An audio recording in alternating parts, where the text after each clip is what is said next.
Fellow Ugandans, ladies and gentlemen, I am Kyagulanyi Ssentamu, also known as Bobi Wine, Member of Parliament for Kyadondo East constituency, and also your comrade in the struggle for a free Uganda. I come to you today to address you on the issue of the high taxes that President Museveni's government continues to impose on the citizens of this nation.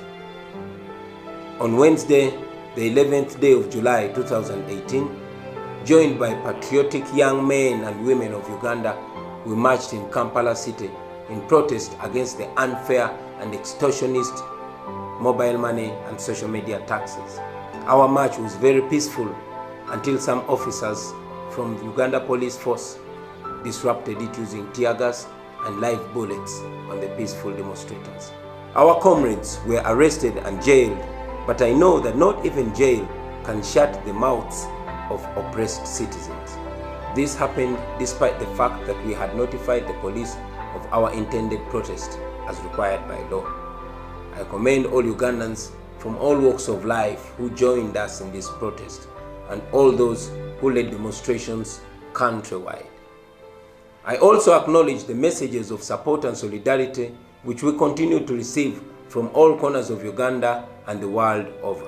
Let me be clear that we are peaceful Ugandans exercising our constitutional right to freely assemble and demonstrate. This is our country, this is our home. So why are we protesting? We are protesting against the taxes which continue to make citizens of Uganda slaves in their own country. We protest because we have been turned into beasts of burden.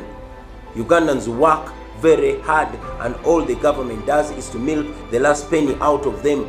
Instead of giving incentives to the unemployed young Ugandans to make startups like in other countries, the government is simply making life impossible for them. We protest because as we speak, government continues to put hardworking Ugandans in a corner and to squeeze life out of them. Yes, as we speak, the taxes on fuels and other basic commodities have forced the prices to skyrocket. We protest because the citizens of this country pay and pay through the nose but do not get the services that they deserve. All our sweat and labor is abused. A lot of our money is either wasted or stolen. The common citizen's effort goes to satisfy the lavish lifestyle of very few people. This is why we protest. As Ugandans pay, hospitals continue to rot, our mothers continue to die while giving birth, and yes, our children continue to study under terrible conditions. Unemployment continues to rise, and the gap between the rich and the poor continues to grow. The more we are forced to pay, is the more government says it does not have enough money and it keeps borrowing debts which our children and their children will have to pay. This is why we protest. We know how shameless our government is, that while citizens are still groaning under the yoke of heavy taxation, President Museveni has directed the Minister of Finance to urgently avail money for the 456 members of Parliament. And this is expected to cost the taxpayer more than 290 billion shillings. The citizen of this nation has been mocked enough. This provocation of Ugandans needs to stop. We cannot continue to be taken for granted. We can't continue to be taken for a ride. We reject the double taxation and the triple taxation with the contempt that they deserve. Who on earth came up with this ridiculous idea of taxing social media? How can they say that social media is a luxury when most of our unemployed youth rely on social media as a source of livelihood? The government just doesn't understand our hustle. Time is now for us to realize that we are on our own.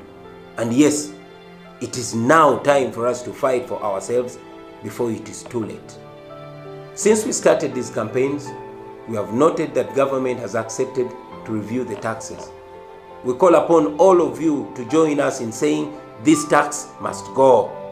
This is evidence that if we unite and speak with one voice, there is nothing that we cannot achieve. Now, our voices need to get louder and more assertive and more emphatic. When called upon, please join us in our next peaceful protest. This is a cause for our nation. Let us join hands as citizens and reject exploitation. I particularly call upon young people of Uganda, lawyers, doctors, journalists, economists, entertainers, business people, farmers, border, taxi riders, religious leaders, all people of Uganda, please join this cause because it is a noble cause. We repeat our message to our brothers and sisters who serve in the security forces.